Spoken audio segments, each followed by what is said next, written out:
I think the feeling that I had, and speak for everyone else, the feeling they had was just, is this really it? Is it really over? You prepare yourself for it might be over along the way, and then when it really is over, it's kind of devastating. It's this empty feeling in the pit of your stomach, like all the emotions from the first day of practice and the first day of tryouts to this point when it's over. You prepare yourself that it's got to end at some point, but that feeling of just disappointment is there, that you didn't win it all. And I couldn't have been more proud of these guys, especially that senior class that have worked since I've become the head coach here to get to this point. I knew that we had a very good chance of being very good. My expectations from day one were not really any different than they are every year. Is just come out, practice every day, don't take a day off, work hard, and set the expectations to my guys that they are expected to follow every day, and just lead by example, and try to create some leadership amongst the kids themselves. I thought they did a very good job of that, and when the end results speak for themselves when all that is accomplished. Yeah, the inter-squad time and the practice time that we had earlier in the year, we really put a big focus on inter-squads, and I think the hiring of Coach Webster coming into our program, becoming the pitching coach and really taking over that role, played a huge part in our success this year. Inter-squad, we did a lot more of it this year than we normally have done in the past too, and just competing every day in a game-like situation amongst ourselves prepared us for what was to come. Playing Berrien County the first game of the year was very exciting. It really set the tone. Being on the road, winning that game 3-1, after winning that game all the way through to the 7th, 1-0, and them coming back and tying it up. And then Cole Rogers stepping up, and I think it was the 10th inning, and getting a two-out RBI, two-run RBI single to win the game right there. And for us to come in and close it down was, I couldn't ask for a better way to start the year than that right there. We went on that run in March. We started out playing Thomasville over there. So we knew after we lost that game 1 that we needed to find a way to win the next 2 to take the series win. And fortunately enough, that showed me as a coach what type of team I had right there too. Being able to complete the sweep that Friday night and winning those 2 games versus Thomasville against a very, very good team. Ultimately, at the end of the year, it showed that we're a very good team, making it to the Elite 8 themselves in AA.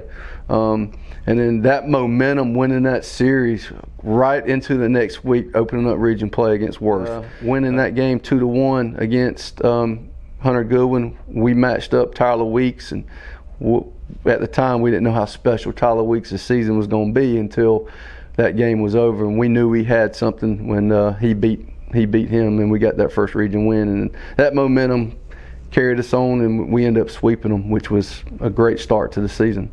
The sweep of Chris County in the series with those guys was really special in more ways than one. Obviously, it sealed the deal with the region title, first region title since 2011. Was really huge for us, for me personally, and for this program and this community. Personally, it was bittersweet. One, it was come against my alma mater, one that my brother is an assistant coach at. So that was a very special moment for me, knowing that he's on the other side, and if he got the opportunity to beat me, he would do the same. So. But it was a good sibling rivalry, and I'm glad we won it. It was a really exciting day. The kids were, really wanting to dogpile and celebrate that victory, and that's what we worked so hard for. We started back in late October, 1st of November, and for that day, for that one moment, and then to see it come to fruition and come true was really exciting. Winning that region title really springboarded us into the rest of our our schedule, regular season schedule, and into the playoffs, to be honest with you. You know, we played Lowndes, and knowing that they had to come to our place, we were really hitting on all cylinders, feeling very good about ourselves, and played one heck of a ball game against those guys. You know, not taking anything for granted, but I thought that game in itself, being who they were and how big of a program they are and how good they are, really let our guys know that we could play with anybody in the state. There's no doubt about it. Also, you know, after winning that game and Berrien coming over here for that last game of the year, our pitching was solid. It was set with you know, Tyler Weeks being the number one in that role, and Cole Elliott and Brock Revels and Hart Griffin and Brett Haynes and Jalen Wilcox and on and on and on. Those guys really establishing themselves and then giving us that much needed depth on the mound that we hadn't had in the past, really, I think was the difference. And then our bats, of course, we swung it well all year. And it didn't stop. And it really, the game against Berrien ended up being a 3-1 score, but it felt like it was a much larger margin of victory than what it was. And again, we hit the ball hard all night long, and just what we've done all year. Going into the first round of the playoffs, I thought we went in with a lot of confidence. You know, playing the way we did at the end of the year, winning the region title, sweeping Berrien, beating Lowndes. I just think that, you know, our kids were ready to play, and there wasn't an opponent that we were going to face that was going to intimidate us. You know, I thought that we showed up with the right mindset and believing that we were going to win from the first pitch to the last out. Oh, the blonde hair fiasco. Well, I loved it, to be honest with you. Anything that brings our team closer, whether it's dyeing their hair blonde or shaving their heads or growing a beard or a mustache or whatever, as long as they don't get out of line with it, which it was all in good fun, I was on board with it. Matter of fact, one more round, and I was going to let those guys dye my hair blonde and shave my head. Unfortunately, we didn't get to that point, but I was ready to go right then and there if we'd got it done. You know, after round two, I felt very good about, you know, potentially making it to the state championship round. I knew that every round was going to just get tougher and tougher. There's some good quality teams left in AAA, and you know, unfortunately, we ran up against one of the private schools up there in Atlanta that was really good ball club. And on this particular day, we didn't get it done. But yeah, I thought we were playing just as good as any team in the state at that point in time.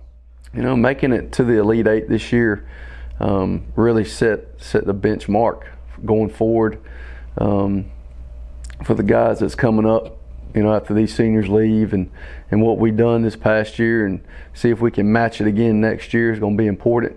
You know, and obviously these underclassmen got a lot of taste of success and what it takes to get to that point.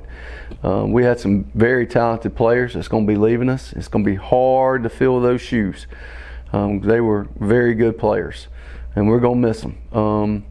You know, but I think, you know what they accomplished this year and not winning a region championship since 2011 and making it to the Elite Eight. I think we're back. I think Cook High baseball is right back to where it used to be. I think the tradition is going to be upheld.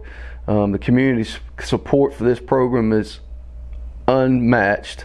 It's unbelievable how much support that we get here, and I'm just very thankful that I'm fortunate enough to be the head baseball coach here, and look forward to you know, another good year of baseball next year. Well, I want to tell the seniors, first and foremost, Bobby Griffin, Brett Haynes, Cole Elliott, Tyler Weeks, Cole Rogers, Sam Bennett, Jalen Wilcox. You guys have represented this program in a class act. You've upheld our core values of family, sacrifice, and discipline every day. So proud of you guys. I'm going to leave you with this. As you become an adult and you leave high school, just remember to always keep God first and to keep knocking, and never forget, I love you boys.